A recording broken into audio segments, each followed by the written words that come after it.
will hear argument this morning in Case 2420, Fuld versus Palestine Liberation Organization, and the consolidated case. Mr. Yalowitz. Mr. Chief Justice, and may it please the Court, the United States can take many actions in response to terror activity abroad by the PLO and the PA that kills American citizens. The government could, for example, prosecute them under our criminal laws, and they admit doing so would not violate any due process rights. They contend, however, that bringing a civil action crosses a red line, is unconstitutional under the Due Process Clause. That is incorrect. The federal government's sphere of sovereignty is sufficiently broad that it follows American citizens wherever in the world they might travel. The government could, for example, simply ban terror payments to terrorists who have killed Americans, and concomitantly could establish federal jurisdiction when that ban is violated. Here, the government took a smaller step of providing that if the PLO and the PA make post-enactment payments to terrorists or engage in post-enactment U.S. activities, that will be deemed a submission to the jurisdiction of federal courts in a narrow class of cases closely related to terrorism. The statute gave the defendants fair warning. Their conduct was knowing and voluntary. The statute reasonably advances legitimate government interests in the context of our federal system. The judgment of the court should be reversed. I welcome the court's questions.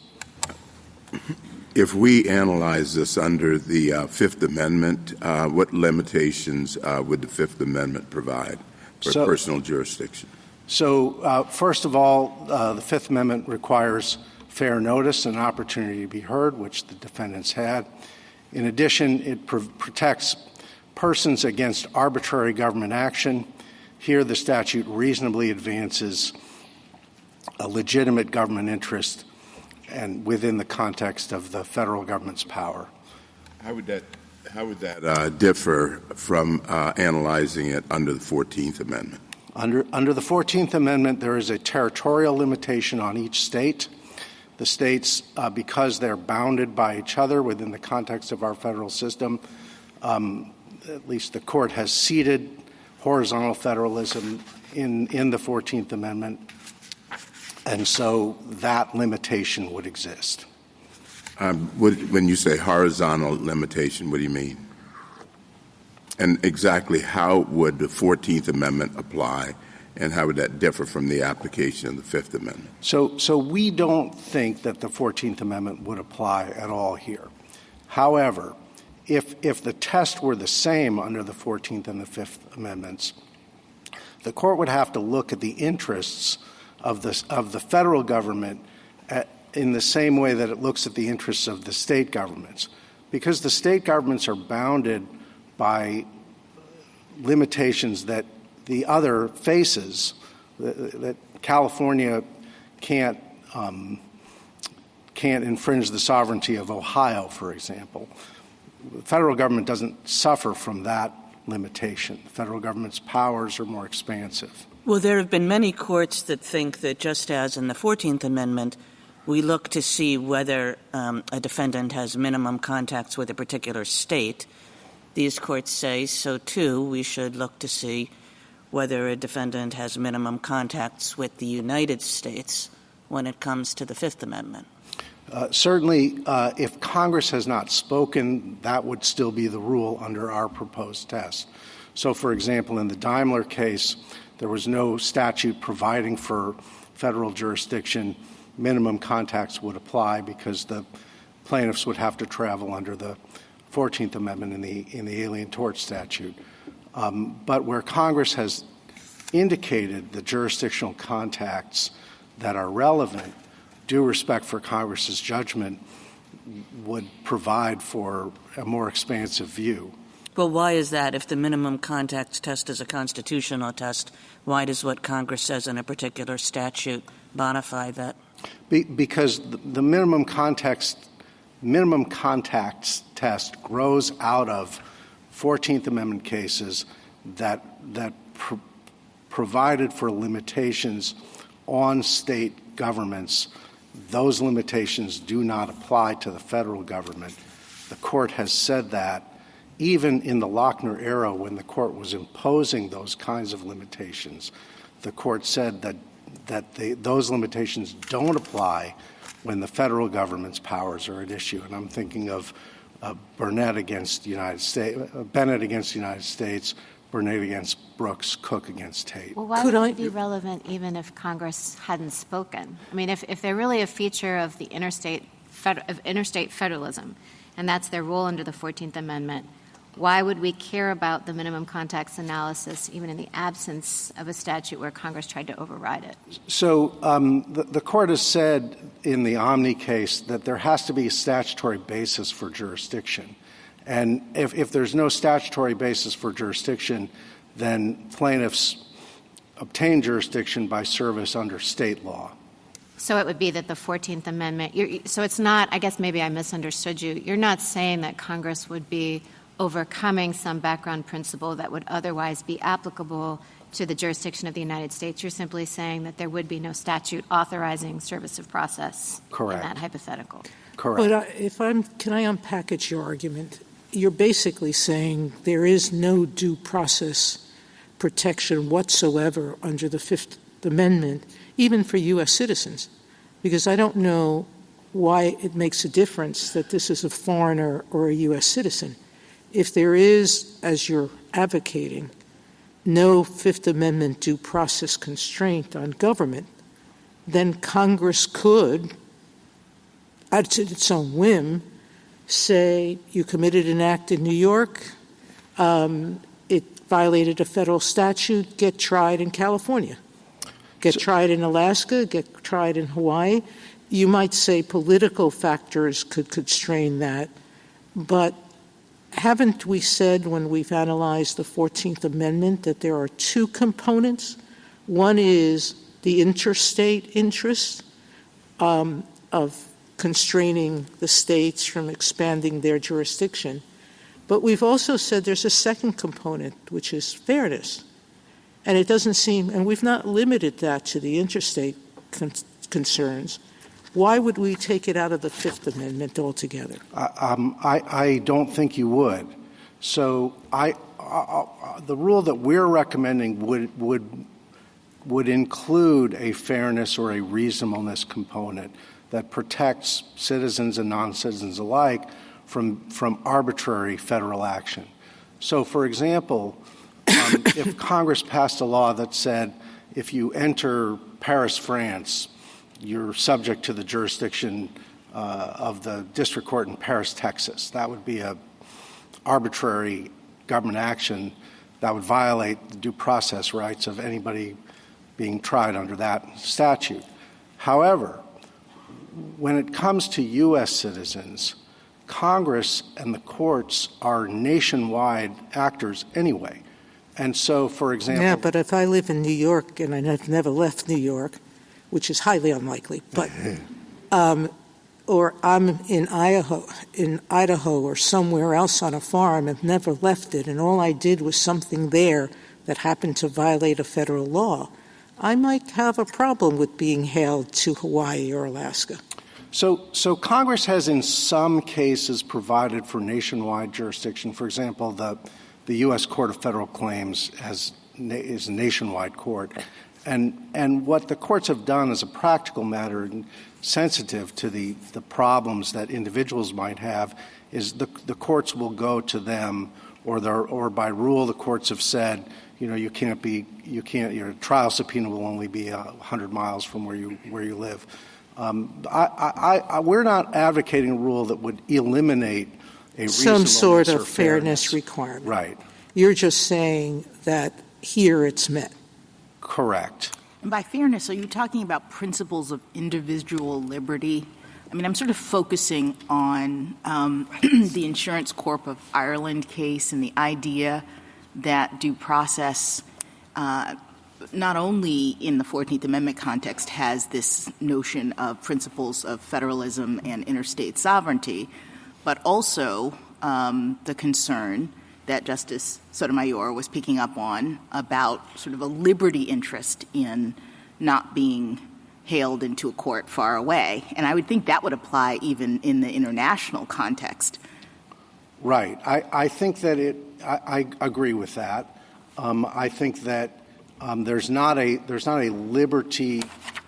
reasonableness problem in this case. Right. Nobody said, it's too difficult for us to go from 65th Street down to. No, I understand on the facts of this case, but to the extent that we are trying to assess what the Fifth Amendment requires in terms of personal jurisdiction, isn't there some idea, in addition to what the 14th Amendment says about federalism, which you say doesn't apply in the Fifth Amendment context, is there still some notion of a personal jurisdiction limitation in the Fifth Amendment that is rooted in these principles of liberty? I think so. Yes. We're not advocating for a complete removal of any protections that an individual might have because it's traveling under the Fifth Amendment. What we're saying is these very tight territorial limits that we've seen in the 14th Amendment cases have no place in an analysis dealing with a federal statute. So what, again, do you think is the Fifth Amendment test? Sure. So we would say that the statute has to provide fair warning and that it has to reasonably advance a legitimate government interest in the context of our federal system. What's an example of an illegitimate government interest that is unreasonably advanced? Well, I think that my Paris, Texas. What is it again? What is your Paris, Texas example again? Sure. If you drive a car in Paris, France, then you're subject to jurisdiction in district court in Paris, Texas. They're both called Paris, so I mean, you think could Congress say that if one American driving a car in France causes injury to another American driving a car in France, a suit may be brought in the United States?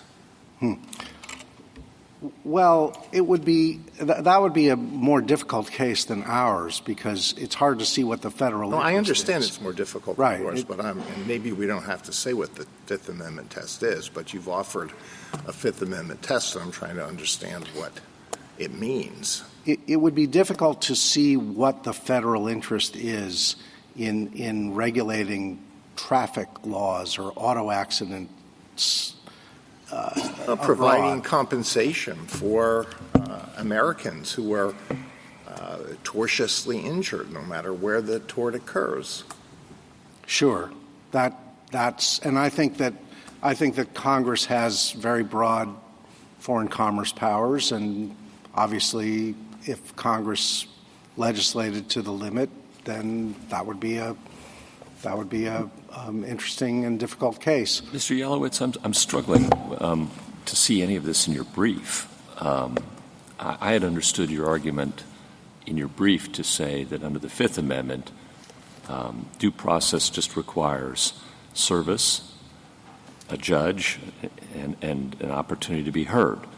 And now you're saying there's some sort of balancing test or reasonableness requirement, and I just didn't see that in your brief. I saw hints of that in the government's, but not yours. So, I guess I'm asking is, where does this come from then? If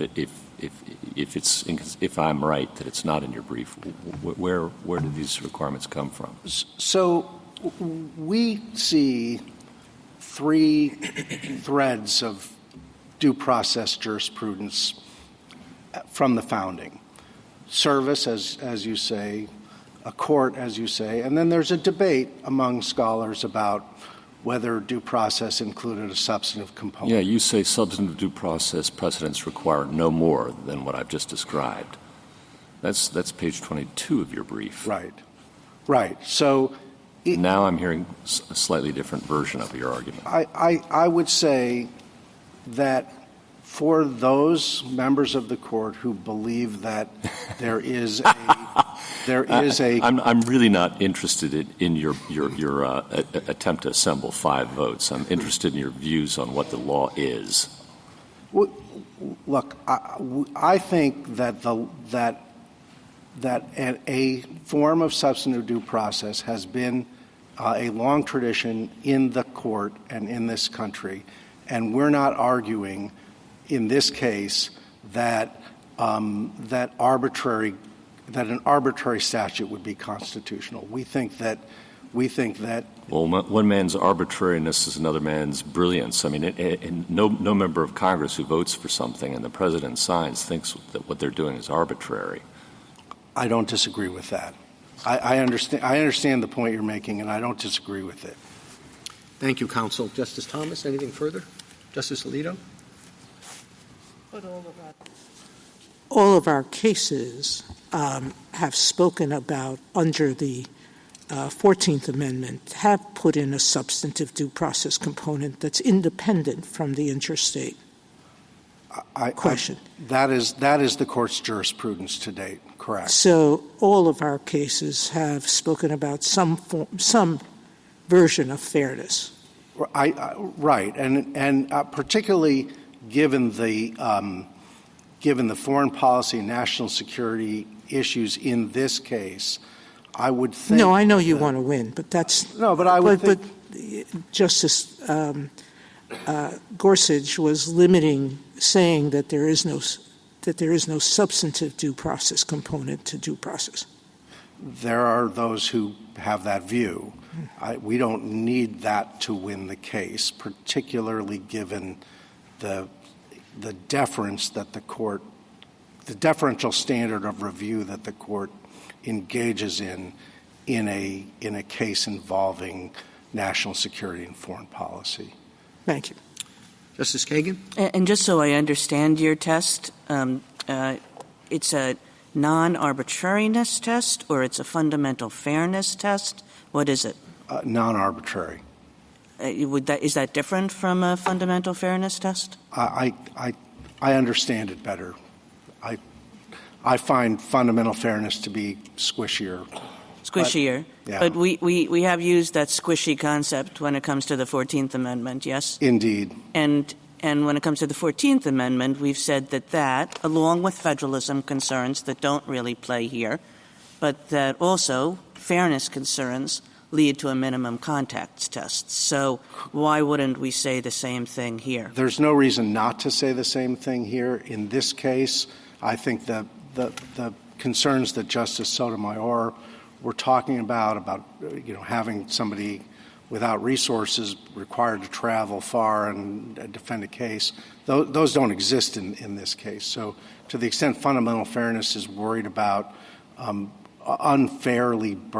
deeply unfairly burdening a defendant with the act of defending a case in a faraway locale, that is not a problem in this case. Okay. I mean, I guess I am a little bit, maybe I'm just not understanding the test, but I do want to understand it, so let me press you a little bit more. Sure.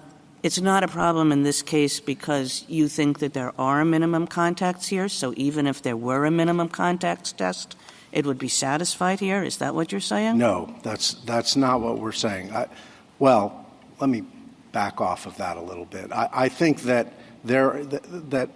one way to consider the minimum contacts test is to ask, did the defendant direct its activities at a person within the protection of the sovereign? And here that test is certainly met. These defendants directed their activity at U.S. citizens who are within the protection of the United States. I don't think that would be usually the way that we would explain what minimum contacts was looking for. We would usually talk in terms of something like purposeful availment of the sovereign. So here that would be the entire United States, something like that. Well, that's true in a commercial case, but here we're talking about intentional torts. So the analysis is a little bit different with an intentional tort because you're not really availing yourself of anything by blowing up a bomb. But you're not taking issue with, and I guess like Justice Gorsuch, I thought maybe something different from your brief. But as I understand it, you're not taking issue with some sort of substantive component, call it non-arbitrariness, call it fairness, and you're not really taking issue with a minimum contacts test as long as it's kind of your version of minimum contacts? That's fair.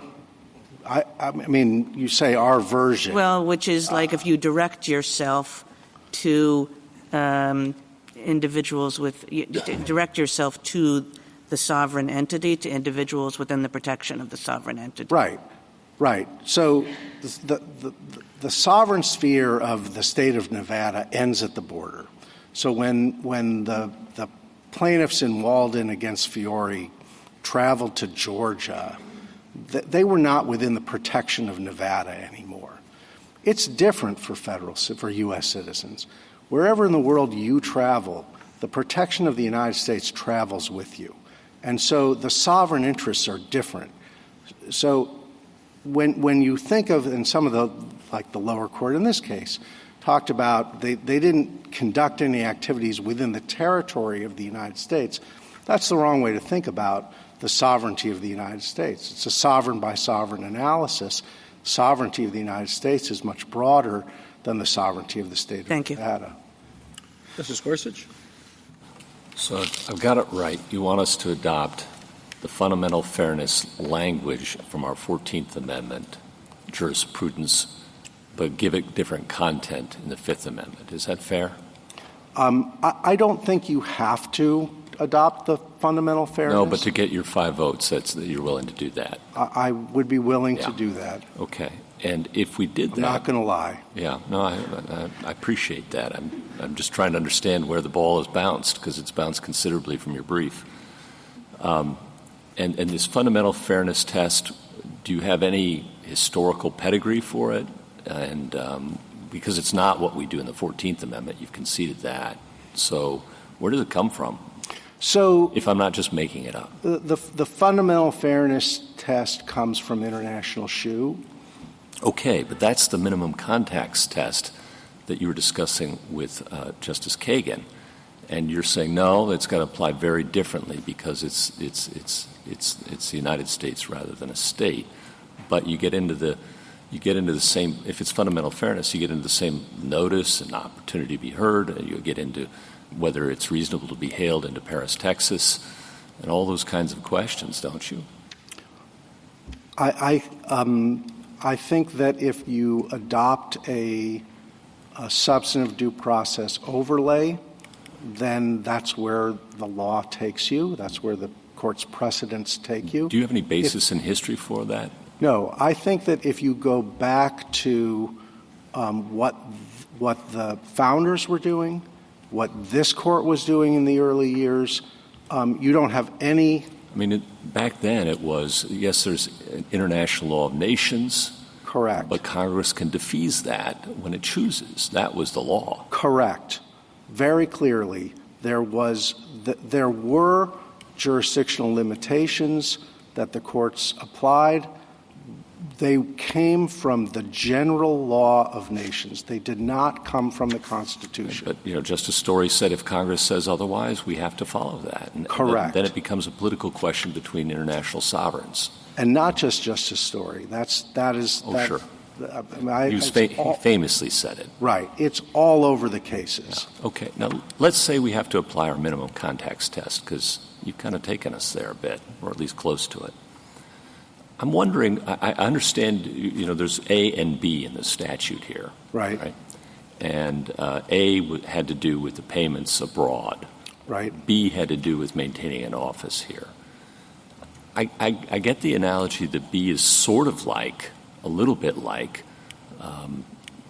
what we would do in the 14th Amendment context. You maintain an office in a particular jurisdiction, you're kind of opening yourself up to all manner of suits.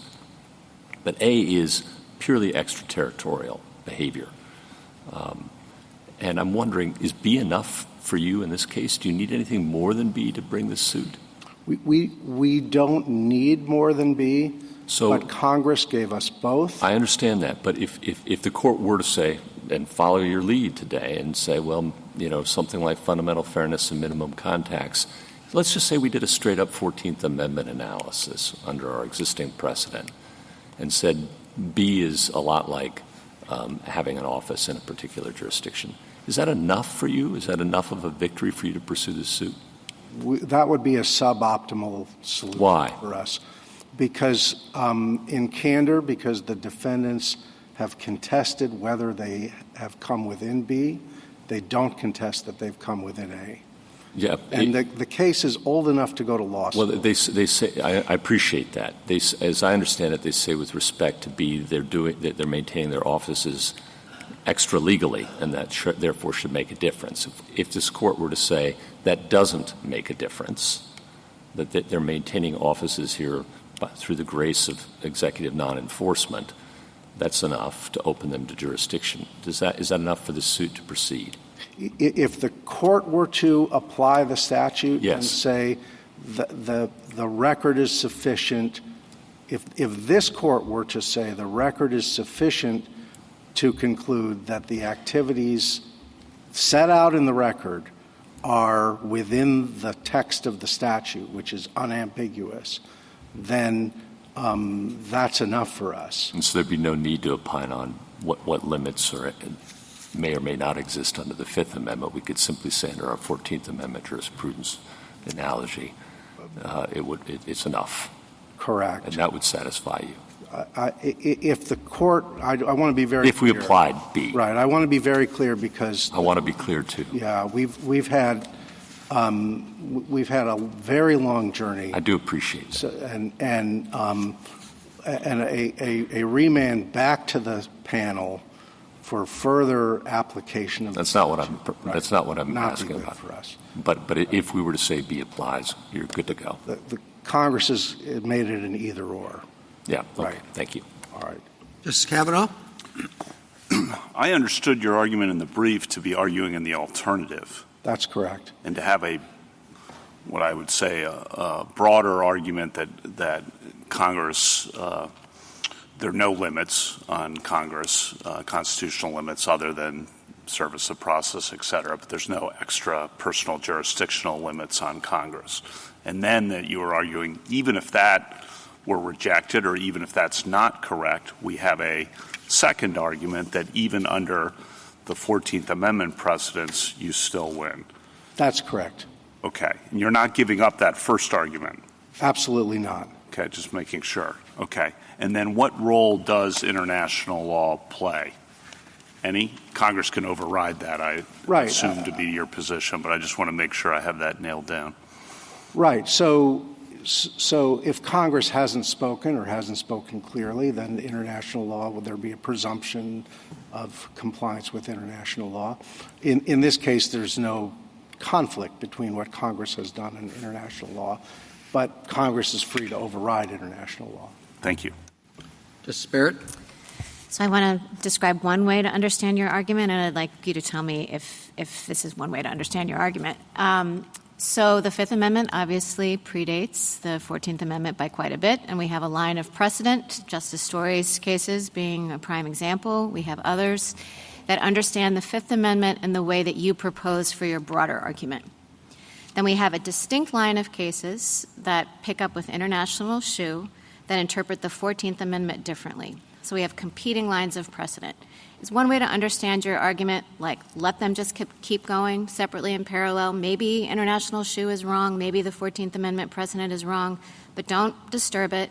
Just stay the course with the Fifth Amendment precedent, and if their intention, so be it? Right. This is not the case to resolve how the court should deal with 14th Amendment Well, do we cases. ever have to resolve that question on your view? Could we just let the Fifth Amendment and the 14th Amendment precedent? Because, I mean, as in your view, would we be overruling some of these other cases? These Fifth, not the Fourth. Don't shake your head too soon. If we treated the Fifth Amendment as having the minimum context type requirement, would we have to be, if we treated the Fifth Amendment that way, would we be essentially overruling some of the 19th century cases that take the Justice Story view? That's an interesting question.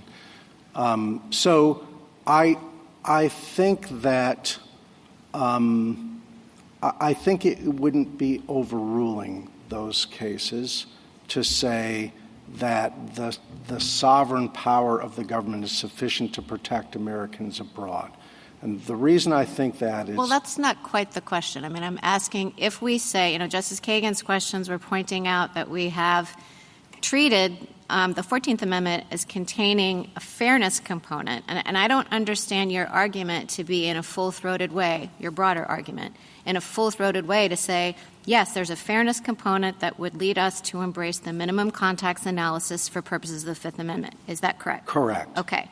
So if that is your argument, you are arguing for the Fifth Amendment to be interpreted differently from the 14th, correct? Correct. If we say, no, the 14th Amendment analysis, not the interstate federalism prong, but the minimum contacts prong, the fairness prong, applies in the Fifth Amendment context, is it your view that we would be overruling cases from the 19th century in, say, the Justice Story line, or at least rendering a decision that would be in some tension with those cases, which took a different view of the Fifth Amendment? I think that a decision to that effect would be in tension with those cases.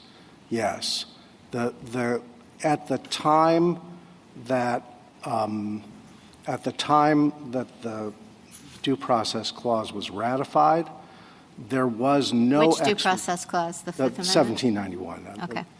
The one we're here about.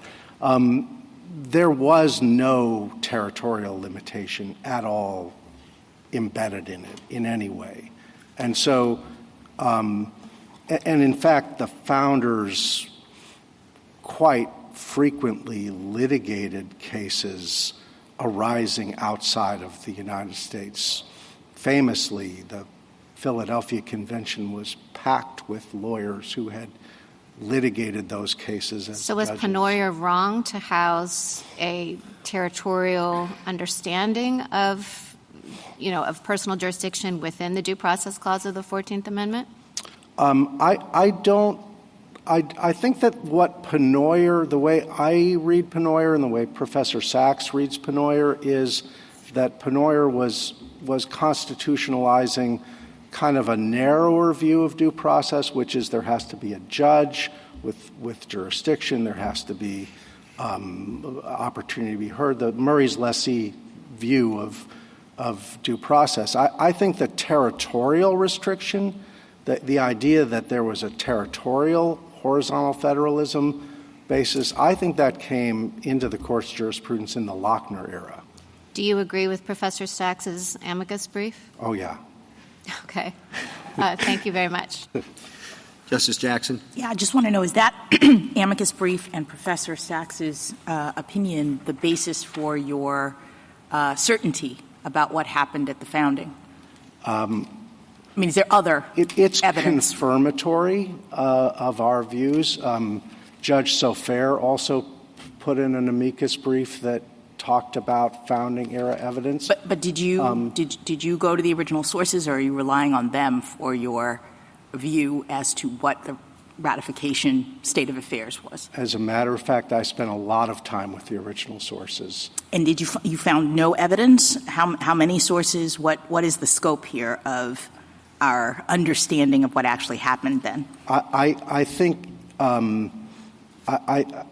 it's very clear that at the convention and at the Philadelphia Convention and at the ratifying conventions, the members of the convention and the founders urging ratification viewed the power of the judiciary and the power of the legislature to be coextensive. That's in the ratifying conventions. That's in Hamilton's Federalist Number 80. It's also clear from this is secondary sources, but they're cited in my brief. Bergen-Young, for example, and Deirdre Mass's article, that the founders litigated those cases, those extraterritorial cases. And then the only question is, well, did the Fifth Amendment change that? Did the Due Process Clause erase that baseline understanding? And when you go to what Randolph said in his report on the Judiciary Act, when you look at the Judiciary Act, which was Senate Bill 1 in the first session of the first Congress, written in the hands of Ellsworth and Patterson, you see people who were in the room who thought that it was perfectly okay to allow for extraterritorial. But you concede, as Justice Barrett pointed out, that we do have a 14th Amendment due process set of cases and interpretations that have a different view about the extent to which there are limitations that relate to contacts. Right. So I agree with that. And I would say two things about it. First of all, seated within that jurisprudence is the idea of this horizontal federalism, which even if you want to say it's the same standard, it's going to be a sovereign by sovereign analysis. That's what Justice Kennedy's plurality said in the... How do you explain Insurance Corporation of Ireland, then? Insurance Corporation of Ireland...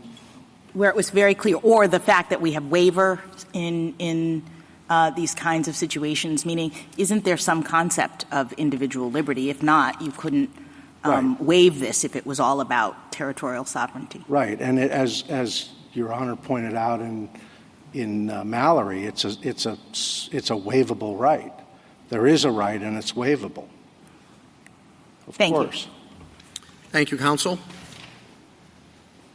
Mr. Kneedler? Mr. Chief Justice, and may it please the Court, the act of Congress at issue here is an integral component of the foreign policy and national security policy of the political branches, including the securing of compensation for victims of terrorism.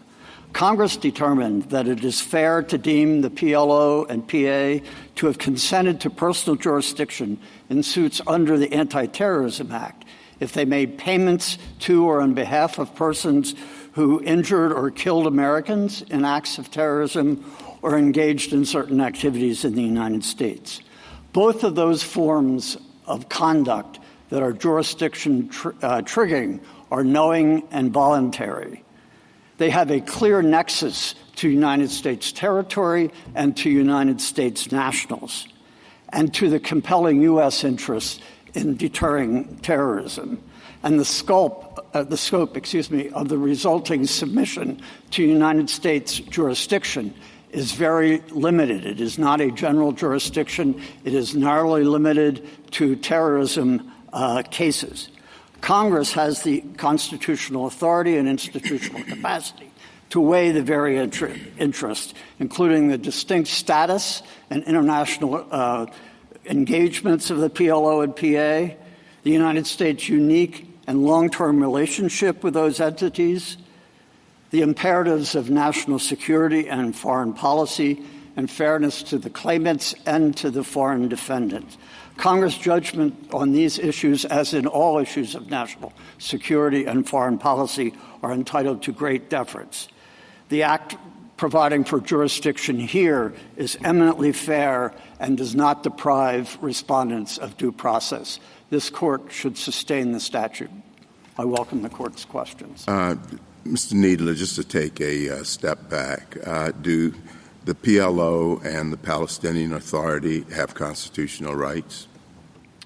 We have not taken a position on that question. We have assumed that they do. That question is itself of some sensitivity to have the court determine or a court determine in a judicial proceeding whether a particular entity is like a sovereign, is a sovereign, to what extent is it like a sovereign. We urge the court not to delve into that. We have not taken a position on that because of the sensitivities in this particular arena. But we do think that the status of the PLO, assuming arguendo that it has some, and PA, that they have some constitutional rights, that status is still relevant to the application of due process because, for the reasons that I gave, the United States has a long-term relationship concerning them. It's complicated, it's nuanced, but the deterrence of terrorism has been at the center of that policy for the last 4 decades, and the United States has taken consistent efforts to dissuade the PLO and the PA from supporting terrorism. Didn't the Justice Department take a different position in the 1980s that PLO did not have constitutional rights? Well, you say a different position. We're not taking a position here, but in those cases, well, it's different from the non-position. Those cases were not about due process with respect to being held into U.S. courts. They were First Amendment cases, by and large, that had to do with the permissibility of the United States closing the Palestine Information Office or limiting the expressive conduct of those entities in the United States. And we think in those situations, the United States surely has the authority to expel the PLO, to close an information office, to close any office for that matter, and to limit what they may engage in the United States. I think that the due process question of being deemed to be have submitted to the courts of the United States may present a different question. Counsel, you articulated your jurisdictional approach in the terms of the particular facts of this case. I mean, could you articulate it more generally, how it would apply? In other words, you focus on the facts, and that's perfectly appropriate. But if we were to articulate the general test and how it would apply, how would you articulate it? Well, I think there are maybe different circumstances. This case the statute here is worded in terms of consent to jurisdiction, where the PA and PLO are deemed to have consented to or to submit themselves to the jurisdiction of the United States courts. In that circumstance, we have proposed a test that depends on whether the conduct that is jurisdiction triggering is knowing and voluntary, and whether the resulting submission to jurisdiction is fair and not exorbitant. The dissenting opinion from rehearing en banc in the Court of Appeals also said that there should be a nexus between the United States and the conduct involved. I think the nexus. I'm sorry, but if you're not relying on consent, then you have perhaps a different analysis? Well, it sounds like it's a grab bag. I mean, you as far as I can tell, it's got to be fair. It can't be exorbitant. There has to be a nexus. I mean, that's a bunch of words. I mean, could you be a little more precise about what exactly we should be looking for? Or well, what I was describing went to the question of consent, and we were building on the consent theory that came from this Court's decision in Mallory and other cases under the 14th Amendment, where the conduct has to be voluntary and I think some element of fairness or nexus to the jurisdiction. So in that part of what I was saying, in that part of our argument, we are saying that the circumstances here can be analyzed under the 14th Amendment standards. It's obviously not the 14th Amendment itself, and the United States is different from states. But with respect to consent, the factors that I've identified, and this statute is written in terms of consent, would be relevant to consent. If you're not talking about a situation of consent, then you get into something that's more parallel to international shoe. I do want to make an important point here, though, in response to Mr. Kneedler, though, I'm sorry. Are you asking us to apply the 14th Amendment standards, or are you saying the Fifth Amendment is different? We do believe the Fifth Amendment is different, but even if in this Fifth Amendment, as Justice Barrett was pointing out, was historically understood to assume the law of nations, general law applies, but Congress can reject that. Yes. And when it does, this Court has to follow it. That was the historical rule in the Fifth Amendment, as I understand it, unless I'm mistaken. Well, that was the understanding, certainly, that Justice Story expressed that. I don't think any of those cases and the were Charming Betsy and a whole bunch of others, right? Right. With respect to sovereign immunity or other aspects of jurisdiction, yes. But those decisions, particularly the Justice Story ones, were not presented with a case in which Congress actually had disagreed with international law. And we think that back. And here we do have that. And Congress has adopted A and B. And is there any, and you talk about the importance of the sensitivity of foreign relations, and that this Court is not well positioned to do that, and the political branches are. And if all that's true, then how do we have this fundamental fairness overlay that you're now discussing in your brief in the Fifth Amendment context? Well, again, the articulation of that test was looking at it under the rubric of consent, which under the 14th Amendment rubric? I just want to be clear. Yes, but okay, I'm talking about the Fifth Amendment. No, I understand that. All I meant is that because the statute is written in terms of consent, if the court chose to analyze it under consent. And I'm asking you to put aside the 14th Amendment concepts for now. Okay. And under the Fifth Amendment, does this court have any role in saying that what Congress has done is improper? I don't think it has a role here. I'm reluctant to say that there is no role because one could imagine any sort of act of Congress. I think. Yes, and that's the tension I see in your argument. On the one hand, you say historically the Fifth Amendment was understood to mean we respect what Congress does in this area. And you started off, your introduction was all about how we owe deference to the political branches in this area.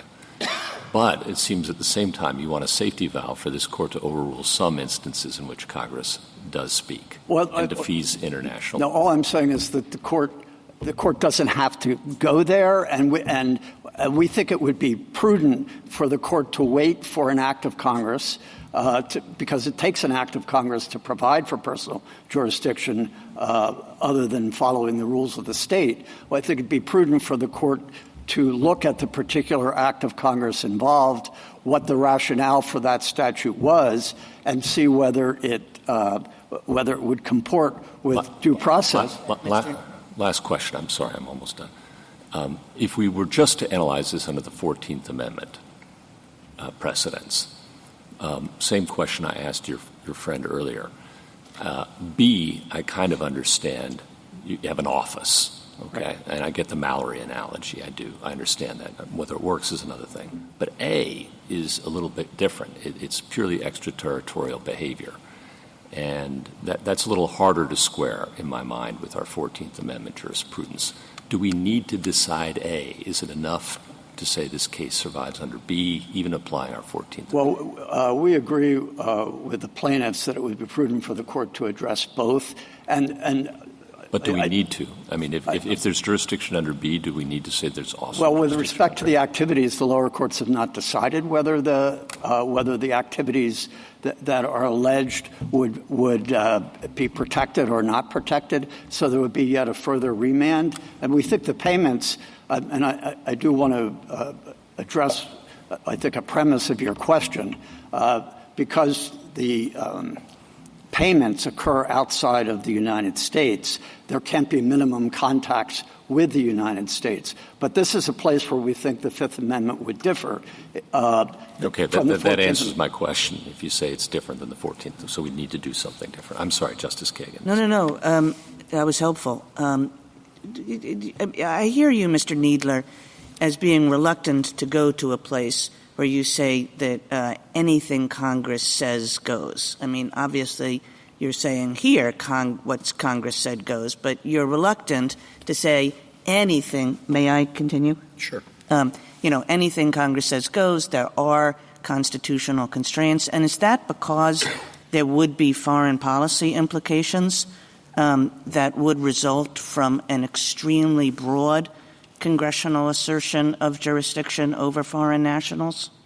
There could well be. I mean, I think that would be one of the reasons. And Congress proceeded cautiously here and tried a number of ways to provide for these suits. It could, but one can imagine, especially in these days, if you subjected someone around the globe to general jurisdiction in U.S. courts, the court might be troubled by that. And this is far from that. The court might be troubled. I'm really asking whether the Solicitor General representing the United States is troubled by that.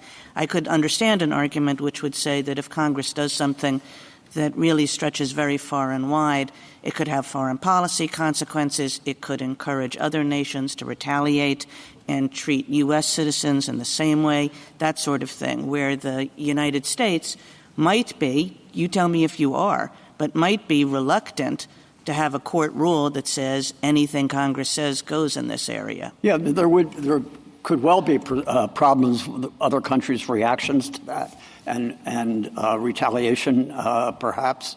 I do want to complete the thought, if I could, about why the Fifth Amendment would be different. So you want a narrower rule than sort of anything Congress says goes?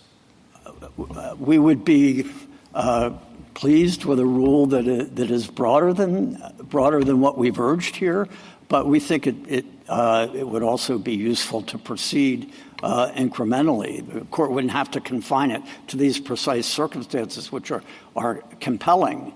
But the point I wanted to make, which I think could be part of the test if you're not looking at consent, is that I don't think minimum contacts would be the right way to look at it. It would be, I think, at most a nexus of some sort to the United States, which is what Judge Manasseh in his dissenting opinion in the Court of Appeals said. And here you have a nexus. It doesn't have to be territorial context because, as plaintiff's counsel pointed out, the United States has sovereign authority to extend laws and judicial jurisdiction beyond the borders of the United States. Here, the conduct abroad plainly has a nexus to the United States.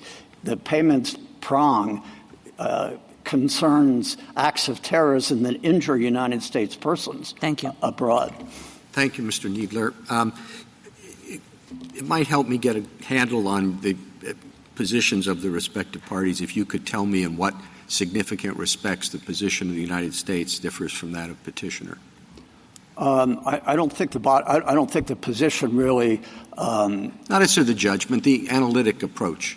I think the analytical approach that I've described is entirely consistent with what plaintiffs have argued.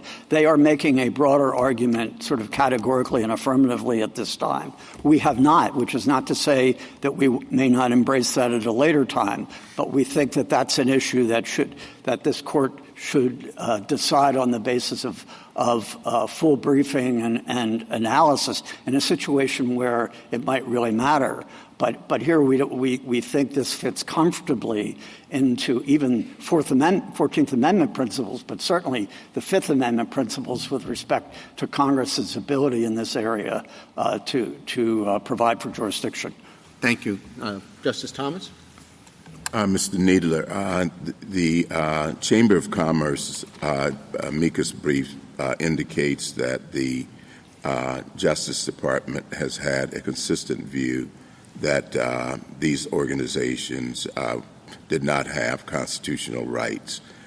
Do you think the brief is accurate? And if it is accurate, is this now a change of positions? Again, the cases that from back in that era concerned, I think all of them concerned the First Amendment and Congress's ability to deal with PIO and Information Office and the PLO with respect to their domestic activities. In the prior round of the Sokolov case, where the Second Circuit held that the respondents here do have due process rights, we did not take a position on that question at the time, and we urged the court to deny certiorari in the case. So that has been, once we have now looked at the due process question, and this goes back, I think, at least 10 years. I forget when the prior was. So we have not advanced a position with respect to due process in those intervening years. Justice Alito?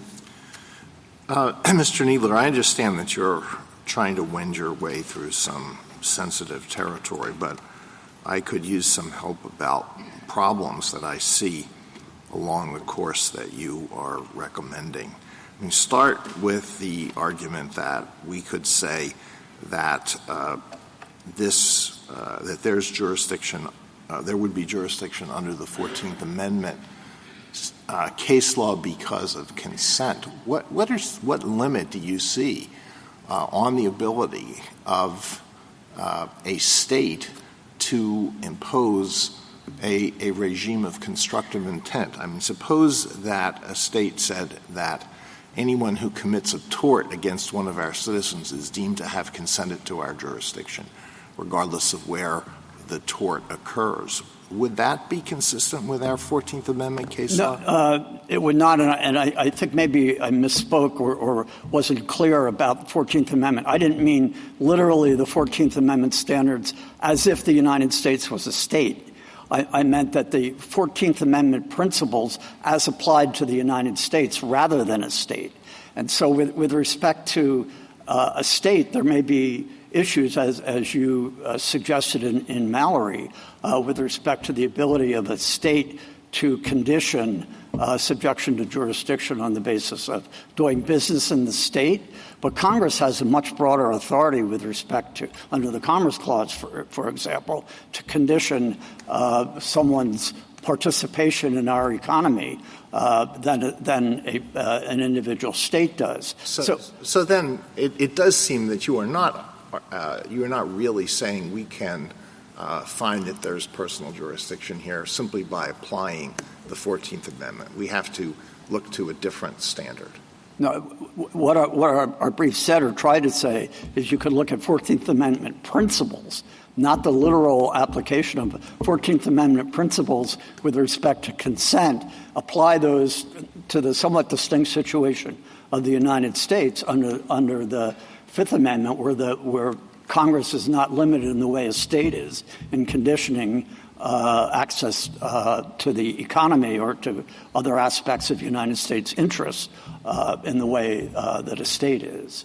And then on the question whether it would be enough, whether there would be personal jurisdiction because the PLO has an office in the United States. That's not that is a factual issue, isn't it, that has not been resolved by the lower courts. So we would have to do that in the first instance.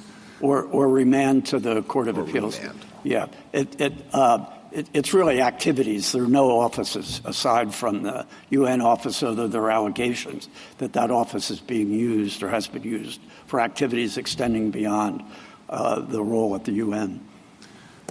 And so then if we say, if we look to the 19th century cases, the statements that Justice Story made, you don't want us really to say, you don't want us to adopt that fully, that we'll presume that Congress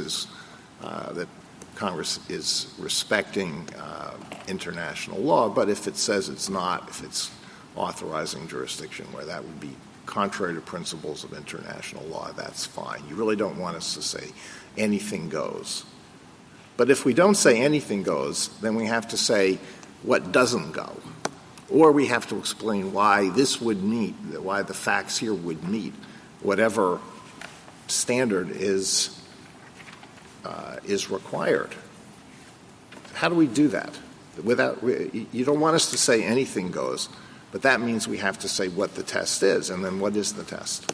Well, you said we don't want you to say, I mean, we are not disagreeing with the basic proposition that Congress has broad authority in this area. Well, let me just rephrase it. At one point you said I thought you just said a few minutes ago you'd be pleased with a decision that says Congress can do whatever it wants. But I understood your argument to mean that you really you really don't want that. I did not mean to say that, okay. and I think that the question of how far Congress's powers go could, as Justice Kagan pointed out, the farther it goes may create other problems for us. No, I appreciate that. But how can we, if we don't say Justice Story was right, end of case, then we have to say that there is some standard that has to be met, and then we would have to explain why this case does or does not meet that standard, right? So then we have to say what the test is. And that gets more difficult. Yeah, well, again, there may not be one test. We laid out a test for consent. There may be a different, probably would be a different test where consent is not the basis of the jurisdiction, but something akin to minimum contacts, which I think would be a nexus to the United States. Because the United States has interests abroad, if those interests are affected, like U.S. citizens or terrorism or other actions of the United States in the Middle East, if whatever's being done has a nexus to that would be a sufficient basis for the exercise. Okay, well, just to wrap up, You want, on consent, you want us to say there's consent here, even though there might not be consent, or there would not be consent if the state tried to do something analogous and had to meet the 14th Amendment.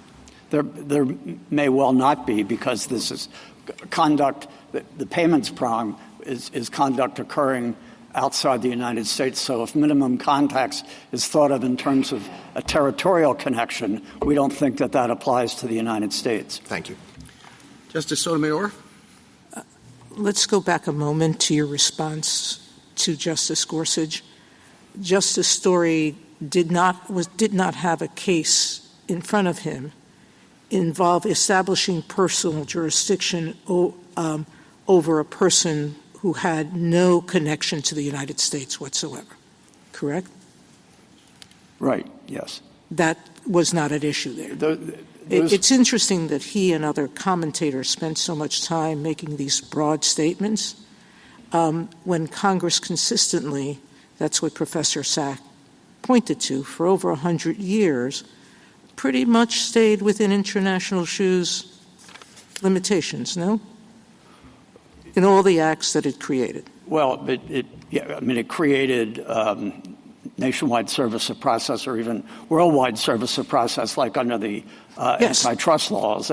It has proceeded, but has regulated some things outside the United States that affect absolutely, its interests. but the absolute statement it never did. No, it's never gone to that extent. It's always okay. Now, going back to your concession, I think, to Justice Alito, don't think that this fits within our minimum contacts theory of the 14th Amendment. So go with me. If I can't see this as consistent with the 14th Amendment, then those circuits who have said that the 14th and the 15th, like the 2nd, are identical are wrong. The Second Circuit was wrong in that assumption. We think it was clearly wrong. All right. Yes. So now we go to Justice Alito's point, which is if the Fifth Amendment is different, your colleague, Petitioner's Counsel, argued somewhat what you ended up with in your response to Justice Alito, which is that Congress the Fifth Amendment has some sort of limitation because there has to be some nexus to a federal interest. Correct? Well, I think the court can assume that. Again, if Congress passes a statute, we can't assume it if we're going to apply it to this case. No, I think the court could assume that there's a nexus requirement. If Congress passes a statute where there isn't one, then there will be time enough to decide whether that's So that's I guess valid. the opinion, the way we would write it is to say we don't have to reach the question whether Congress has the constitutional power to submit to our jurisdiction something without a federal interest, but this federal interest is enough. I think that would be sufficient. It may also, another different context may be if it's a U.S. citizen as opposed to somebody outside the United States. Now let's go to another part of this question, which is the office or lack thereof. I understood that the provision at issue here, B, as opposed to A, which is the payment prong, but the B prong, do they have to have an office or could they just be present here at all?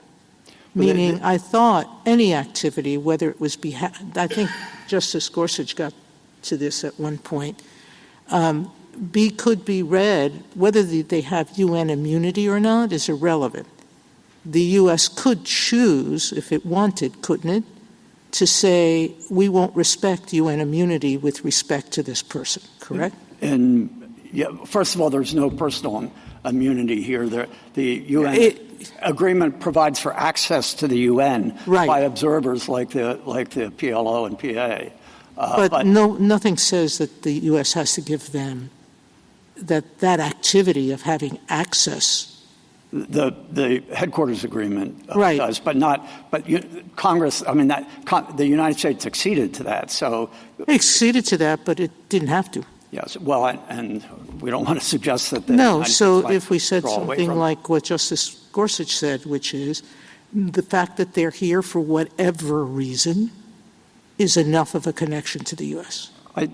I think the court could hold that. I mean, and process was served in the United States. Well, exactly. As well. But the only office is the UN-related office. The allegations are that But that's that irrelevant office to was abused. that's irrelevant to the point we're discussing, which is if the statute is written so that any presence for any reason in the United States subjects them to jurisdiction here for purposes of service. If there was such a statute here, the statute itself providing for personal jurisdiction protects or doesn't include or doesn't count the UN office and activities that are ancillary to that or meeting with U.S. officials. Those are not activities that count for purposes of triggering personal jurisdiction. You don't think it triggers B or it can't trigger B? Is that what you're telling me? Yeah, the statute exempts from triggering activities at the office that are connected to the UN. I don't think that's what I'll let petitioners' counsel address that. All right. Thank you, counsel. Justice Kagan? Justice Gorsuch? Justice Kavanaugh? Just want to make sure I understand. This is a national security and foreign policy case, as you started with, right? Yes.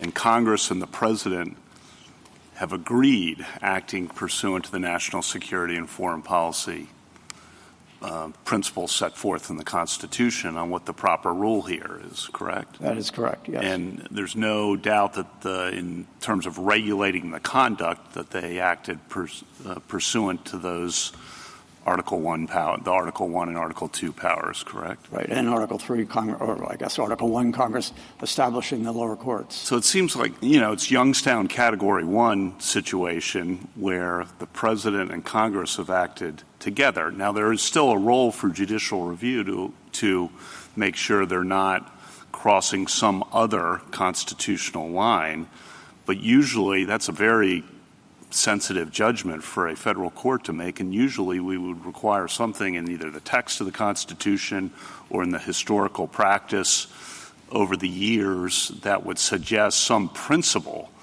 that the courts could rely on that would disagree with the foreign policy and national security judgment of Congress and the President acting together. That's absolutely correct. And even to the extent there is a fairness element here, Congress is in a position to weigh Congress and the President, I think you're going to agree with what I'm about to say, but Congress and the President are the ones who make fairness judgments when we're talking about the national security and foreign policy of the United States, unless it crosses some other textually or historically rooted constitutional principle. Courts shouldn't be coming in, I don't think, without that and saying, gee, what Congress and the President are doing here to advance the national security and foreign policy interests of the United States strikes us, from our perch as unfair. I completely agree with that. And as I said, Congress and the President's assessment of what's fair in these circumstances, what could be problematic in these circumstances, the ongoing relationship in which terrorism has always been a central element of the foreign policy and national security. And that's why you see bipartisan amicus briefs from the House of Representatives, bipartisan amicus briefs from the Senate. Yes. This is not this is a considered judgment that is across the two branches. So I think you said you started with great deference as the principle, and I agree with that, obviously, based on what I've said so far. I'm wondering when the great deference runs out. Well, as I stand here, I can't think of a circumstance in which it would, particularly with respect to entities such as the PLO and Palestinian Authority, which are foreign, non-sovereign entities. Yes, they exercise some governmental power, but there's a unique relationship. They have diplomatic relations around the world. So Congress should have particular latitude, and a court, I think, should be reluctant, if ever, to second-guess that judgment. And I think you'll probably agree with this, too, but it also doesn't strike me as the proper judicial role to seize on international law principles that might be lurking out there somewhere to tell the president and Congress together, acting together, that somehow they've crossed some line? No, Congress is perfectly, and the president are perfectly capable to take into account whatever international law there may be. And it's my understanding, although I haven't looked deeply into this, that international law doesn't place so much emphasis on personal jurisdiction the way we do. But it's up to Congress and the president to weigh whatever, even if it's not international law, what international practice would be, or what the reaction of other nations might be in a particular circumstance. But this is narrowly focused on a particular recurring problem that Congress desperately wants to address. This is its third try in doing the recurring problem of terrorism. Yes. Thank you. Justice Barrett? Mr. Kneedler, I just want to follow up on Justice Kavanaugh's questions. Given your answers to Justice Kavanaugh, I just want to make sure I might have misunderstood your colloquy with Justice Kagan earlier, but I had thought that you said, and I may well have misunderstood, that one reason for us not to go the full bore route as broadly as petitioner has asked us to is because that might have foreign policy implications, or that might have national security implications that would blow back. But is that what you said? Well, I think I'm not in a position to say that categorically, but I do think there's some reason for caution there. Why? I mean, as you just told Justice Kavanaugh, these judgments about foreign policy considerations are for Congress and the president to make. So if at some point in the future Congress and the president passed a statute that went farther than this one on personal jurisdiction, why would what we do be a foreign policy? I mean, wouldn't we defer to president and Congress then? I guess I'm just struggling to see what the foreign policy concern is with our taking the broad view. Well, but if you announce a categorical view here in a situation which it is not, when the court wouldn't be required to do so, it's that statement that like even if it's true, like the government, like you've said that you're okay with that rule, you think we should just not say it. So even if it's true, or even if it's the accurate interpretation of the Fifth Amendment, you're saying, shh. No, I don't think I didn't mean to say we're okay with that. I think we would want to examine questions of fairness to see whether that should be an element or not, or whether Congress, in fact, has plenary power.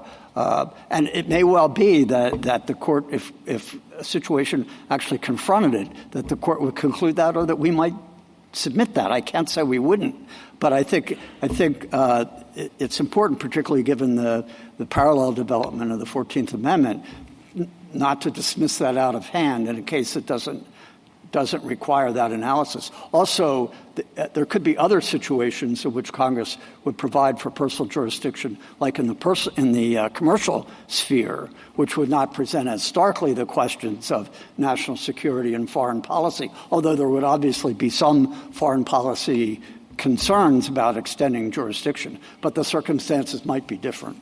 Justice Jackson? So can I go back to your colloquy with Justice Gorsuch?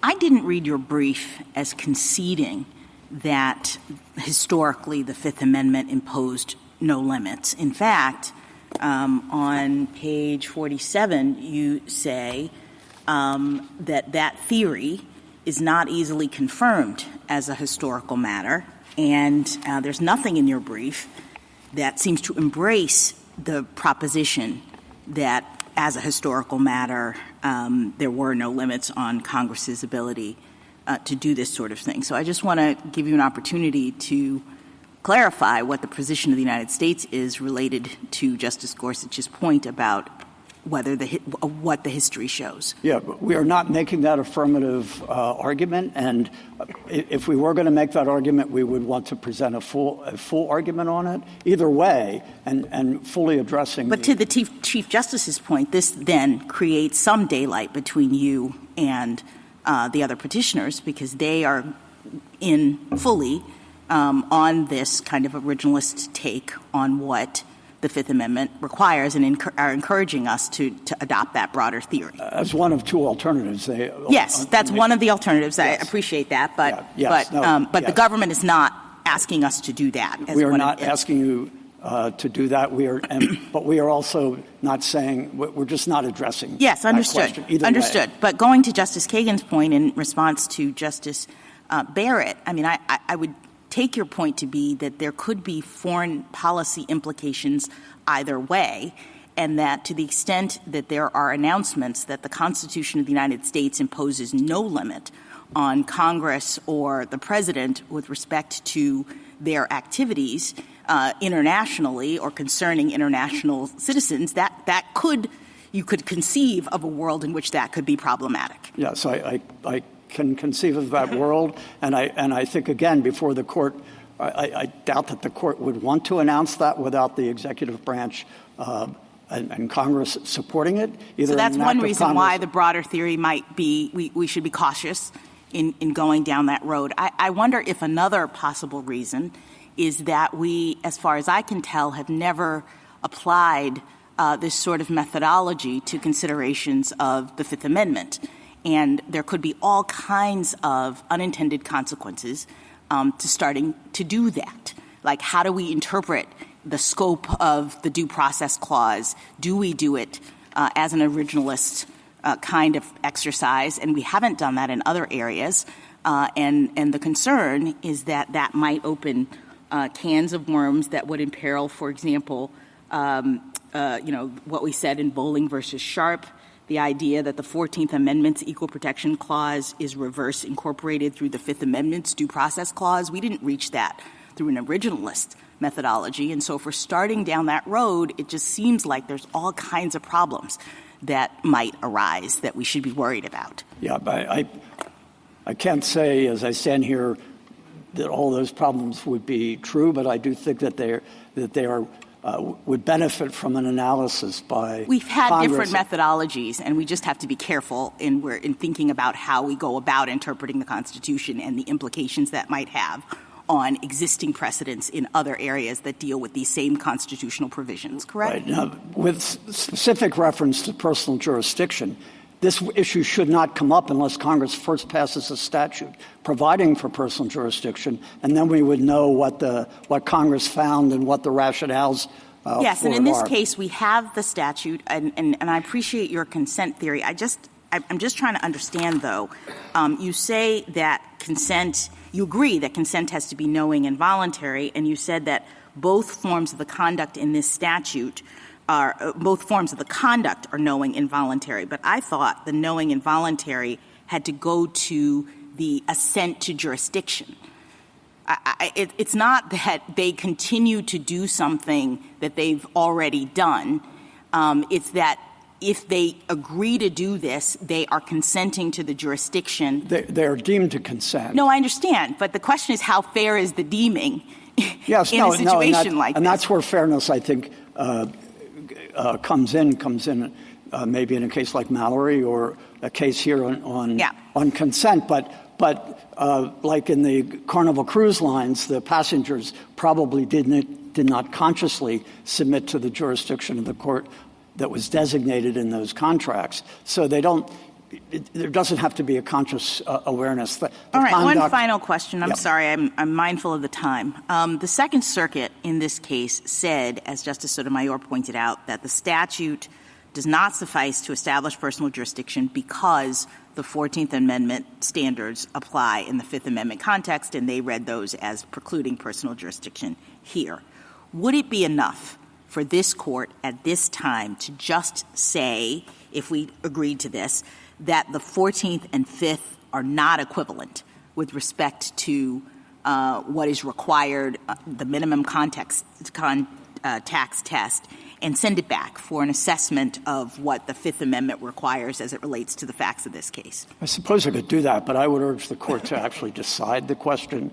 I mean, it was held unconstitutional. We think the circumstances for this statute are compelling, that it would be useful for the court to decide that and enable this, at least in the Sokolov case, long pending case to be resolved. Thank you. Finally. Thank you, counsel. Mr. Berger? Mr. Chief Justice, and may it please the Court, the PSJVTA purports to be a constructive consent statute, but it fails the due process test for constructive consent to jurisdiction established in Bauxite. Bauxite requires that the defendant's actions support a presumption of legal submission to the jurisdiction of the court, but as alleged here, the defendant's actions do not support a presumption of submission to the court's jurisdiction. Among other things, the D.C. Circuit and the Second Circuit previously held that the same types of PA and PLO conduct are constitutionally insufficient to support jurisdiction over them.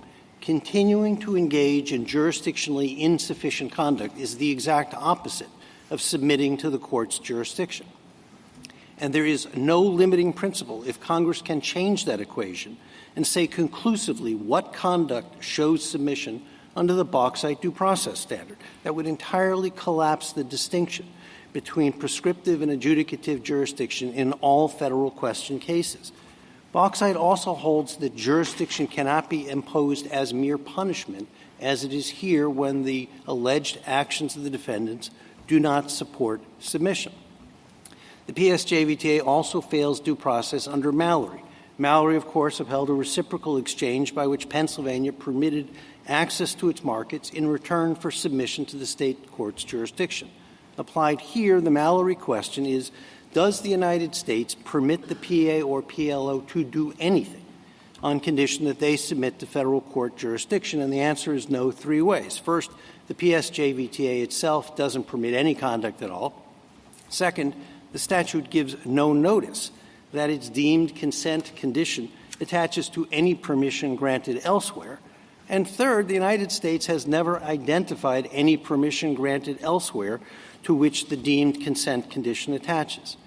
And also to address the questions of several of Your Honors, Mallory and Bauxite tell us that federalism plays no role in consent jurisdiction. As a result, Bauxite and Mallory apply equally here under the Fifth and the 14th Amendments and support the Court of Appeals decision. I welcome the Court's questions. Mr. Berger, I know this is not the center of your argument, but could you just explain how PLO and PA are persons within the meaning of the Fifth and 14th Amendments? Yes, absolutely, Justice Thomas, and I would respectfully draw the Court's attention back to the February 2018 amicus brief filed by the United States in an earlier round of this case in which the government's non-position was considerably more of a position and basically said there's only one type of person that this Court's precedent has recognized as excluded from the Due Process Clause, and that's sovereigns. And because the PA and the PLO are not recognized as sovereign by the United States, they are by default persons entitled to due process protection. That's at pages 8 to 12 of their CVSG brief. So an actual state would not be covered by the Fifth and 14th Amendment, but an organization that is substituting for that is protected by the Fifth and 14th Amendment. Well, I think the line, as it's correctly been drawn, at least in the lower courts, is that if it walks and talks like a government, it's not a sovereign state until the United States recognizes that it is sovereign. And there are plenty of entities out there that exercise so-called governmental functions, but ultimately it's binary, right? If you're either a person for purposes of the Due Process Clause and entitled to due process protections, or you're a sovereign state and you're entitled to the protections of the Foreign Sovereign Immunities Act. But there's no man's land where you're neither a sovereign state nor a person. What if other countries recognize respondents as a state or a sovereign? Excuse me. I think this Court's decision in Zivotofsky makes it very clear that there's only one vote that matters on this issue, and it's not the 140-odd other countries that recognize Palestine as sovereign. It's the vote of the President of the United States, who has exclusive authority to recognize a sovereign state. Counselor, can I ask you to step away from the 14th Amendment? Assume you're absolutely correct that this statute fails every test we have applied under the 14th Amendment. I'll even grant you that, because I think it does, okay? But assuming that, the argument here has not centered on that. It's centered on the Fifth Amendment. And so would you address why, if we find that the 14th Amendment jurisprudence is not informative of or equal to the Fifth Amendment, why do you win? Well, meaning there's been a variety of tests proposed. The other side and the government seem to say the Fifth Amendment would look to whether there is a federal interest that and jurisdiction reasonably relates to the protection of that interest. I think that's their test. How do you fit that? Well, I would say this is a situation where we don't need ad hoc new standards that clearly at least some members of the court are struggling with here today. We have a very old standard that I think makes sense for the Fifth Amendment. Yeah, but their struggle is, why don't we say there's no limitation? Their struggle doesn't appear to be with creating a limitation. Their struggle seems to be, well, there's no historical basis for a limitation on Fifth Amendment federal jurisdiction. I don't know why it has to be limited. Their theory has to be limited to the international or foreign affairs. Their theory would say if there's no limit, it applies to U.S. citizens as well as to foreign citizens. So we can step past that. Okay. Well, so I guess I'd build a Fifth Amendment test this way. And I'll start with Your Honor's observation, I think, in your concurrence in Daimler, that fundamentally jurisdiction requires reciprocal fairness. And that's going to be true under the Fifth Amendment and the 14th Amendment equally, because both protect liberty interests. And if it protects a liberty interest, there's no suggestion in any of the previous case law that a liberty interest is worth less under the Fifth Amendment than it is under the 14th Amendment. And if both protect a liberty interest, then it remains true, as the Court said in Murray's lessee, that Congress cannot simply say what due process is. It's not up to Congress entirely. And I think that goes to the government's concession that the earlier cases where Justice Story writing circuit or otherwise, they were opining on cases that weren't decided. Murray's lessee is this Court's precedent that says the legislative will is not enough to define due process. So what is the test? And I would say the test has developed by the Court of Appeals is the correct one, which is that you adjust the forum for which a forum connection is required to be the United States as a whole because of the distinct federal interests rather than state interests. But you still apply a minimum contact test because of the reciprocal fairness that underlies the minimum contact test. Do you think that reciprocal fairness applies as well when one's speaking of foreigners as it does to a domestic context? I mean, even our view of fairness here as in large sense being about reciprocity, I would think doesn't quite translate as well into the international context, in which we're not used to thinking that way.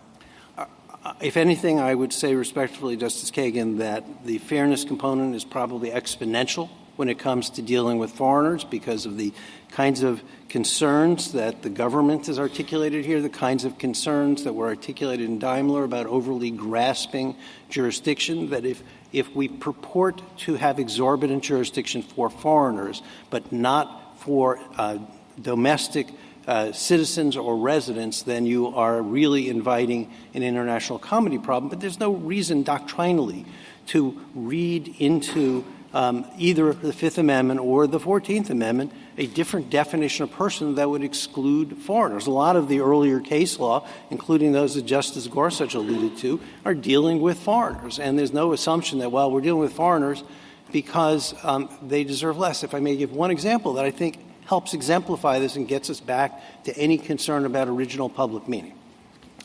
Nobody likes pirates, right? Pirates have been bad from the founding. Nobody ever thought that even though piracy is a crime against humanity or it's a crime that fits in the define and punish clause, that certainly the United States can define piracy as an offense. But the United States does not try pirates in absentia because there's a delta between what Congress can prescribe as laws and what courts can do in adjudicating individual claims against someone who violates a law with extraterritorial effect. Justice Sotomayor, in her commentary, I think, in RGR Nabrisco, notes that why are we dealing with the concern about the extraterritorial reach of a statute when there is separately a jurisdictional defense that would have to be considered? And there's always been an understanding from the founding that personal jurisdiction in the custody of the judicial branch is something over and above what Congress can prescribe. Certainly that's true in the piracy. You can't try them in absentia. You got to get personal jurisdiction service process on them and therefore have a court of competent jurisdiction. But the court's never gone further in the Fifth Amendment context than that to start using principles of substantive due process. There's that oxymoron again, from the Lochner era, no less, to say that more is required beyond the original understanding. And it seems both sides would ask us to kind of play with that toy a bit.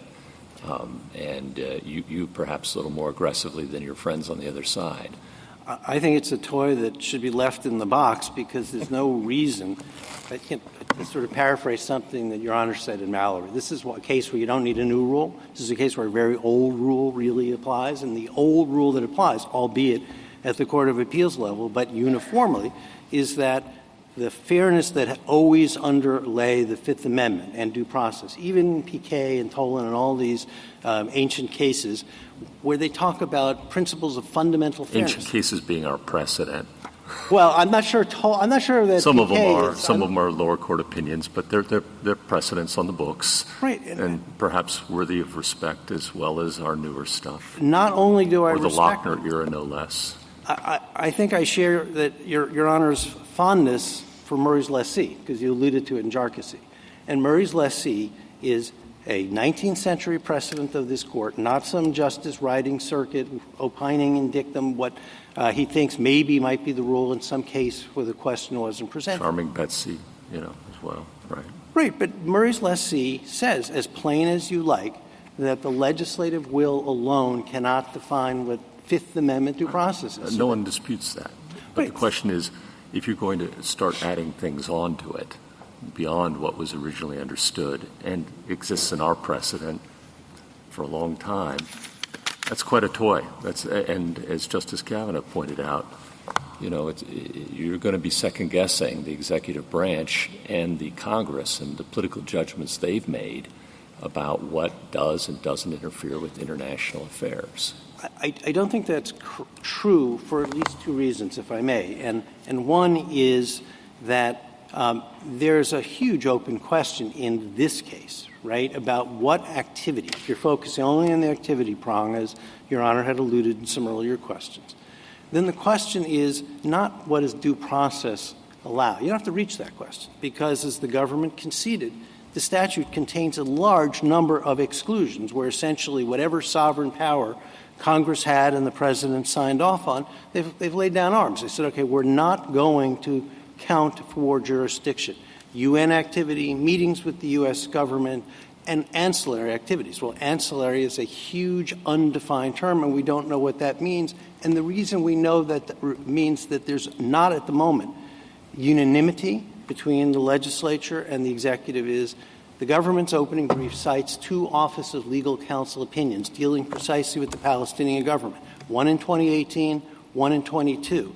They are a rich font of guidance, I think, in this area of what is the interest of the United States. Counsel, can I interrupt and ask a question? So even under the 14th Amendment, we do look back at historical practice, and I'm thinking of tag jurisdiction, for example.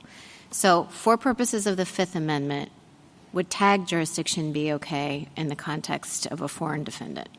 I think that if tag jurisdiction is limited to individuals, as Your Honor pointed out in your opinion in Mallory, it wouldn't apply to entities like the PA and the PLO, but there's no reason if history tells us, right, and that's the whole purpose of Burnham is that there's an historical tradition behind tag jurisdiction than for individuals. There's really no reason to treat that differently. Okay, so if history matters for things like tag jurisdiction, even under the 14th Amendment, could we say that under the Fifth Amendment, we similarly look at history and we see a tradition of treating foreign individuals, foreign defendants, differently from domestic or from American citizens?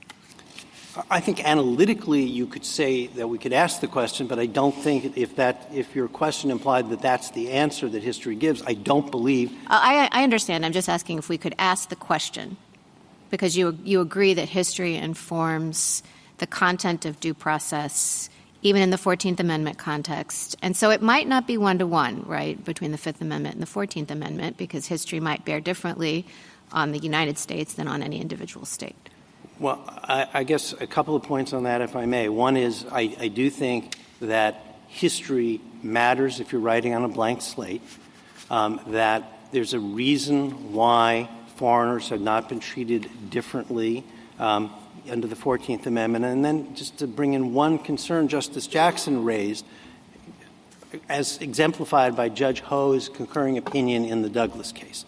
He said, if we're going to start treating the Fifth and 14th Amendment differently, then we are going to have to throw out the window the doctrine of incorporation, because are we now diluting all of the rights that apply to the state? Well, I mean, I think that's stretching it a bit far. I don't think we are throwing incorporation out. I mean, I think you can still recognize that the Fifth Amendment incorporates fundamental fairness or substantive due process right, and I think this can be about personal jurisdiction. So I think that's kind of a way of trying to well, I just don't think it's necessary to go that far.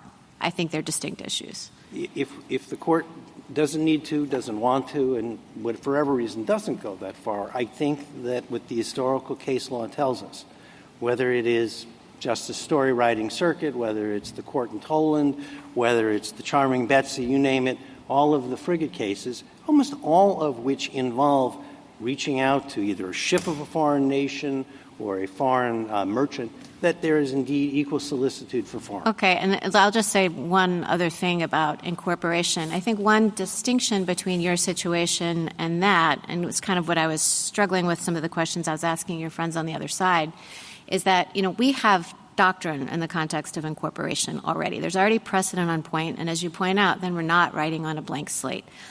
So in the 14th Amendment context, whatever one thinks of international issue, we're not writing on a blank slate. We have quite a long line of precedent after that. We don't have squarely on-point precedent in the Fifth Amendment context in personal jurisdiction as we do in substantive due process. And so that's why I think it's not – that's why we're here. It's still an open question. And I do understand it's an open question, and to the extent the court is approaching it with a blank slate, I would say the factors that matter are not just what is the original meaning and what does this history tell us. It's certainly important. But if jurisdiction is supposed to mean anything, it is supposed to provide predictable, reliable rules known in advance. And I believe it was Justice Thomas who alluded to the Chamber of Commerce amicus brief here, which once it gets past the point of debating whether or not we're persons entitled to due process, lays out all the reliability concerns that says you're going to have to throw out 4 decades of 14th Amendment due process jurisprudence as understood to apply in federal question cases if you decide the Fifth Amendment provides differential protection from the 14th. And that is, given that a core function of jurisdiction is to provide predictable rules in advance, exemplified here by the fact that the PA and the PLO genuinely don't know when you read the statute, when you're under the activities prong, what is it that implicates the activities prong. It has to be predictable and reliable. So if you do write on a blank slate, then you're going to already have opened a Pandora's box of the problem of people saying, all right, I got to reorder all my affairs. I would like, if I have time, and I don't see the red light is on, to just address some of the other questions that I heard from the court. I do believe Mr. Kneedler made an extremely important comment, and to some extent I believe the plaintiffs have conceded this as well, that there's a large open question if you focus exclusively on the activity prong of what is covered. What is the meaning of ancillary? What is the meaning of official UN business? And earlier I alluded to, but perhaps didn't finish the thought, about the Office of Legal Counsel opinions, which say 2 important things. One, it offers a view from the executive's point of view in the context of the Palestinians as to what activity is allowed. And it basically said, no matter what Congress says, we, the executive, believe the Palestinians are allowed to engage in incidents of diplomacy, like speaking to the Palestinian diaspora, like speaking to American citizens about Palestinian rights. And the only reason that matters is if we're litigating on remand, should it come to that. What is the meaning of ancillary activities? The OLC opinions are directly germane. Point 2 about the OLC opinions, it says, look, we, the executive, and this really goes to the government's point, have exclusive control of how this country interacts with the Palestinian government. To the extent any statute out there, whether it's the 1987 Anti-Terrorism Act or anything else, says we can't do something, or what they want us to do imposes a condition contrary to a condition we would impose, we view that as unconstitutional. So I would respectfully say that as far as the statute goes in its uninterpreted form, it reflects, Justice Kavanaugh, executive and legislative unanimity. But the minute you get down into the details of what's ancillary activity, does the executive branch take a contrary position on a case-by-case basis, that unanimity unravels. I think perhaps Can it I was just ask you about, just taking you back to the potential equivalence or not of the 14th and the Fifth Amendment. I guess, do you concede that there are principles of interstate federalism and sovereignty that are at play in the 14th Amendment context that are not apposite in the Fifth Amendment context? The answer is yes, but only in the imposed jurisdiction context, not here in the consent jurisdiction context. The plurality opinion authored by Justice Gorsuch and the concurring opinion authored by Justice Alito in Mallory, which counts to 5, a number I've heard earlier today, said federalism does not matter for consent jurisdiction. So yes, federalism matters for imposed jurisdiction, but not for consent jurisdiction. And why? Footnote 10 in Bauxite gives you the answer. It says someone may subject himself to powers from which he would otherwise be free, which is why federalism doesn't care if you consent to jurisdiction. So you would have us have a Fifth Amendment doctrine that is parallel to the 14th Amendment in the consent realm with respect to consent. That's the only parallelism that I think they're identical, Justice Jackson, in the consent realm. I think that is what 5 members of this court said in Mallory, that due process federalism concerns do not arise in consent jurisdiction. And so then you win why? If we agree with you on that consent is the same in the two areas, then you say to the extent that this statute was one that imposed or deemed consent, then we're in that realm and you win because? Because of the test, and I don't think the court needs a new test for consent jurisdiction, which is the Bauxite tells us the defendant's actions must support a presumption of legal submission to the jurisdiction of the court. And our argument below was neither prong of the PSJVTA as applied in this case reflects submission. Payments made overseas outside of the antecedent sovereign authority of the United States. Right? The United States can't say to Palestine, do or don't make that payment. That is not submission to a U.S. forum, and indeed that's what the Court of Appeals said. And as applied in this case, where our contention, unresolved in the Courts of Appeals, has been, is that all of our conduct is UN-related conduct and has previously been held to be insufficient to support jurisdiction, and the United States acquiesced in the Southern District of New York decision in the 1980s in U.S. versus PLO that UN activity can't support jurisdiction. All of those mean that when we continue to be engaged in UN and ancillary activities, we haven't submitted to jurisdiction. No new standard is required, and for more than 40 years, the Bauxite submission standard, it hasn't turned the lower courts upside down. The courts know how to apply it. It's a facts and circumstances test, and the lower courts have been perfectly comfortable with Bauxite. And not only that, all 4 opinions of Mallory in this court cited the Bauxite submission standard. It's good law. It remains good law. It shows why we win. I will try to burn quickly through a couple of other points. I think Justice Gorsuch asked if we were operating an office extra legally. I think Mr. Needler very helpfully gave the answer, which is there's no question of extra legal. We can debate all day long whether what we're doing is legal or not. But the fact of the matter is the statute simply excludes it. So from a constitutional avoidance basis, you don't need to reach the due process question. If the statute says this conduct does not support jurisdiction, that's the end of the story. The fact that the U.S. activities prong remains unadjudicated, as I think both sets of petitioners' counsel acknowledged, our position is that this was an as-applied case that looked at various activity, but if there's an open question as to what the ancillary activities exclusion means, then that's a matter for remand, because as I've heard from time to time, this is a court of review and not first view, and so that's grist for the mill for the Court of Appeals.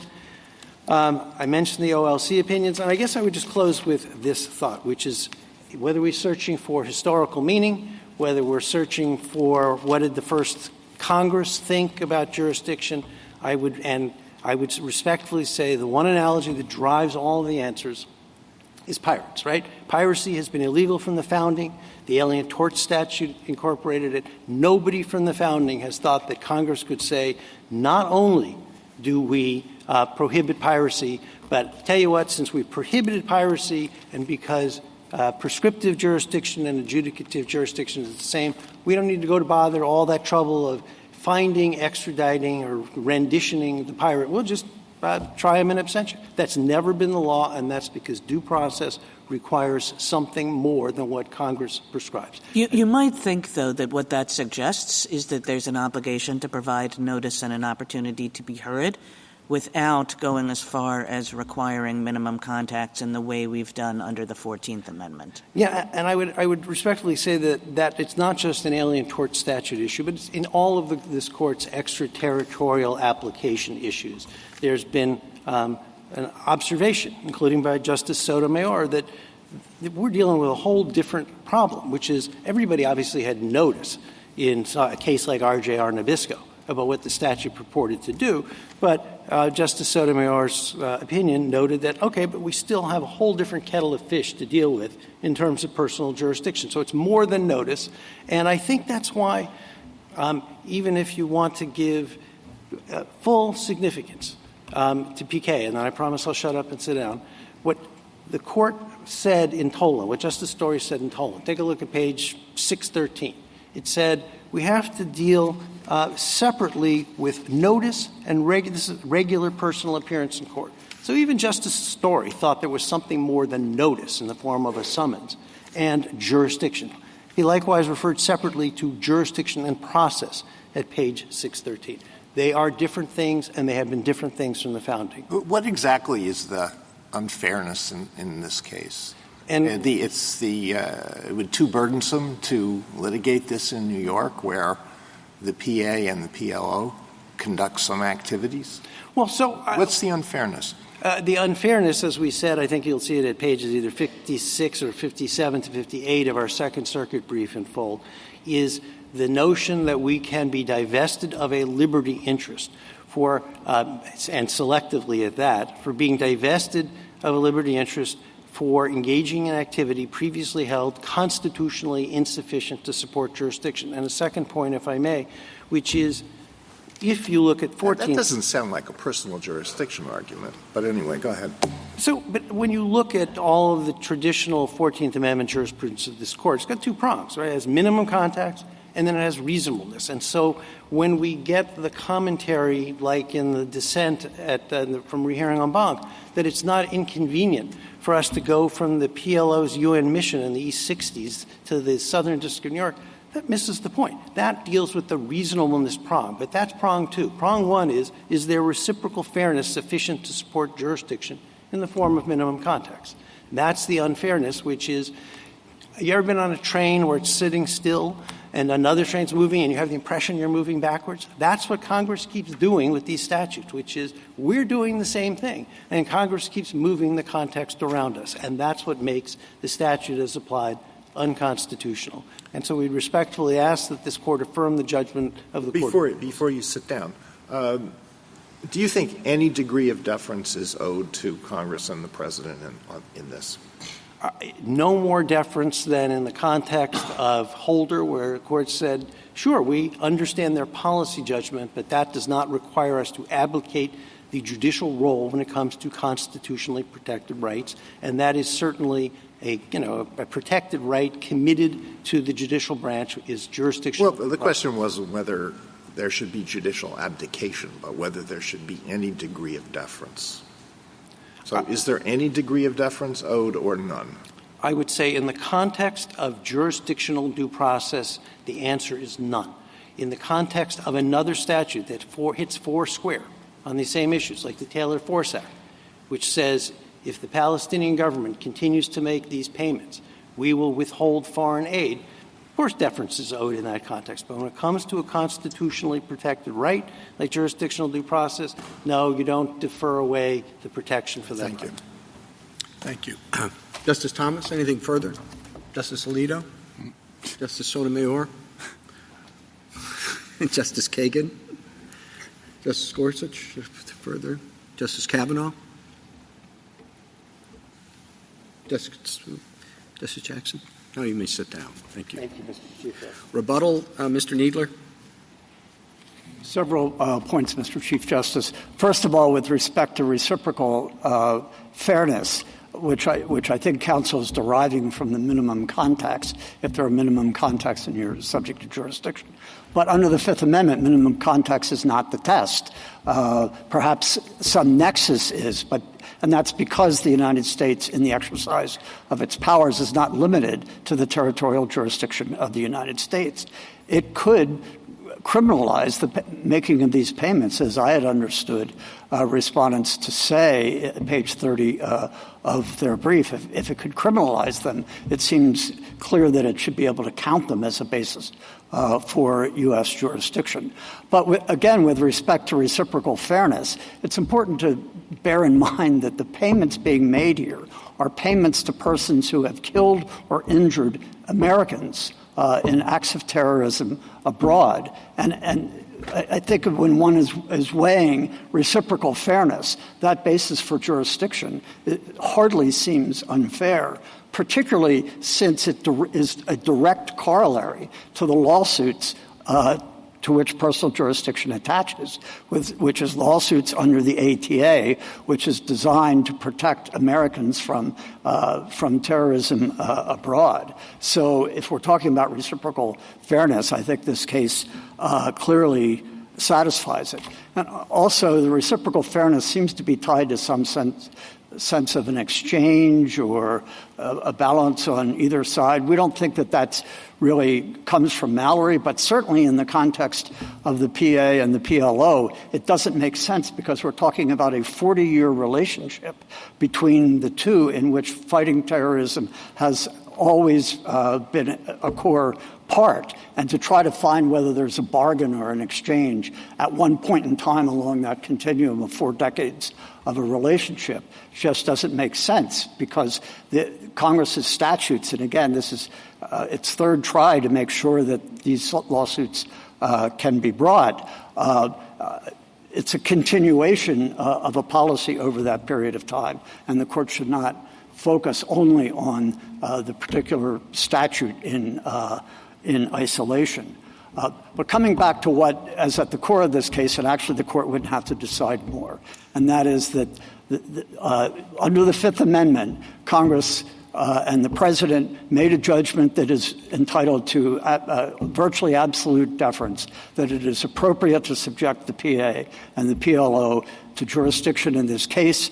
Respondents had a chance to avoid that by just stopping those activities, but they didn't. So whether one thinks of that as consent or just an element of fairness or overall suitability, that should count for a lot. The court should sustain the act of Congress. Thank you, counsel. The case is submitted.